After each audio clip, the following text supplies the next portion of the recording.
Hello বন্ধুরা, মৌসুমিস ব্লগে আপনাদের স্বাগত জানাই। আজ করব আমি মোচার ঘন্ট। তার জন্য আমি নিয়ে নিয়েছি দুটো মোচা। মোচাগুলোকে প্রথমে ভালো করে ছাড়িয়ে পরিষ্কার করে আমি কুচি কুচি করে কেটে নিলাম। তারপর আমি এগুলোকে জলের মধ্যে কিছুক্ষণের জন্য ভিজিয়ে রেখে দিয়েছিলাম। তারপর আমি একটা কড়াই নিয়ে নিলাম, গ্যাস ওভেনে কিছু পরিমাণ জল দিয়ে মোচাগুলোকে ভালো করে চিপে আমি ওর মধ্যে দিয়ে কিছুক্ষণের জন্য ঢাকা দিয়ে রেখে দিলাম 10 মিনিট মতো। তারপর আমি 10 মিনিট পর আলগা করে দেখলাম মোচাগুলো সব সেদ্ধ হয়ে গেছে। তখন আমি এই মোচাগুলোকে একটি ঝুড়ির মধ্যে ঢেলে ভালো করে জল ঝরিয়ে নিলাম। আর কিছুক্ষণ পর যেই একটু ঠান্ডা হলো মোচাগুলোকে ভালো করে আমি চটকিয়ে জল ঝরিয়ে নিলাম আরেকটু। তারপর কড়াইটা আমি গ্যাস ওভেনে বসিয়ে দিলাম।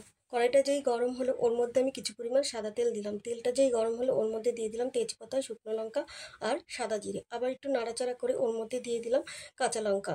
ওর মধ্যে তারপর দিলাম আলুগুলো একটু নাড়াচাড়া করে ওর মধ্যে দিলাম স্বাদ মতো নুন আর 1.5 চামচ মতো হলুদের গুঁড়ো দিয়ে একটু নাড়াচাড়া করে ঢাকা দিয়ে রেখে দিলাম। কিছুক্ষণ পর আলগা করে যেই দেখলাম আলুগুলো একটু লাল লাল হয়ে ভাজা হয়ে এসেছে, তখন ওর মধ্যে আমি দিয়ে দিলাম সিদ্ধ করে রেখেছিলাম আগের থেকে ছোলাগুলো, ওর মধ্যে দিলাম। দিয়ে একটু নাড়াচাড়া করলাম। দিয়ে দিলাম জিরে আর আদার পেস্ট দিয়ে একটু নাড়াচাড়া করে আবার একটু ঢাকা দিয়ে রাখলাম। কিছুক্ষণ পর আলগা করে ওর মধ্যে আমি মোচাগুলো সব একে একে দিয়ে দিলাম। দিয়ে একটু নাড়াচাড়া করে আবার একটু ঢাকা দিয়ে রাখলাম। কিছুক্ষণ পর আলগা করে দেখলাম মোচা দিয়ে আর অল্প অল্প জল বেরোচ্ছে, তার জন্য আবার একটু নাড়াচাড়া করে ঢাকা দিয়ে রাখলাম। কিছুক্ষণ পর আলগা করে দেখলাম মোচা থেকে সমস্ত জলটাই টেনে নিয়েছে, তখন ওর মধ্যে আমি দিয়ে দিলাম স্বাদ মতো চিনি আর কিছু পরিমাণ ঘি আর অল্প পরিমাণ গরম মশলা দিয়ে নাড়াচাড়া করে আমি ঢাকা দিয়ে কিছুক্ষণের জন্য রেখে দিলাম। এইভাবে আমি আজকের রান্নাটা শেষ করলাম।